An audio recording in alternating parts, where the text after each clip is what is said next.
एक गांव में एक औरत और उसका पति दोनों आपस में रहते थे।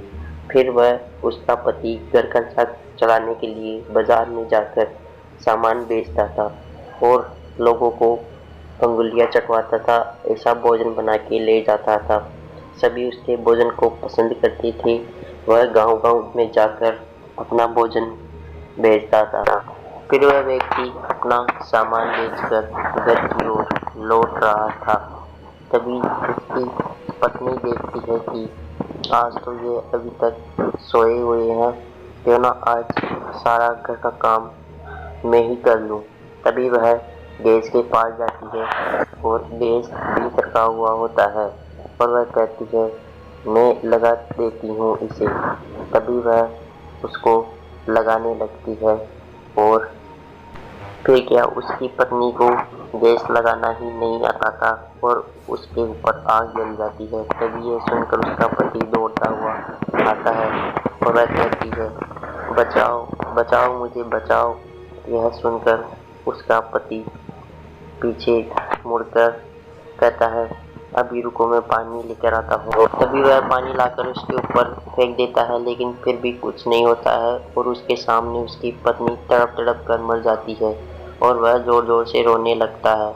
फिर एक दिन वह सोचता है कि अब तो मेरी पत्नी भी नहीं रही, मुझे अपना खर्चा खुद ही चलाना पड़ेगा। फिर वह गैस के पास चला जाता है और अपना खाना बनाकर साइकिल पर मेल कर और गांव-गांव में बेचने के लिए निकल जाता है।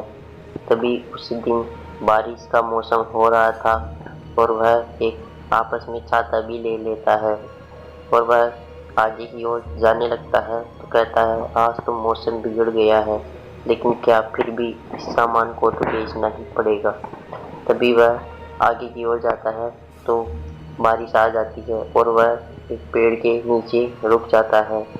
ऐसे थोड़ी देर बाद में एक बांध टूटने के कारण उनके गांव में पानी पानी हो जाता है और उसकी साइकिल उस बांध में ही बह जाती है और वह कहता है, अरे मेरी साइकिल। तभी एक आदमी पानी से होकर गुजरता हुआ कहता है, लोग कह रहे हैं कि बांध टूटने के कारण इस गांव में पानी पानी हो गया है। और वह लोग अपनी छत के ऊपर जाकर बैठ जाते हैं और वह भी अपने आप को बचाने के लिए पेड़ के ऊपर बैठ जाता है।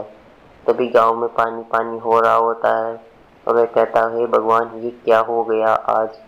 मैं तो अपना घर खर्चा चलाने के लिए यहाँ पर आया था, लेकिन यहाँ तो पानी पानी हो गया है।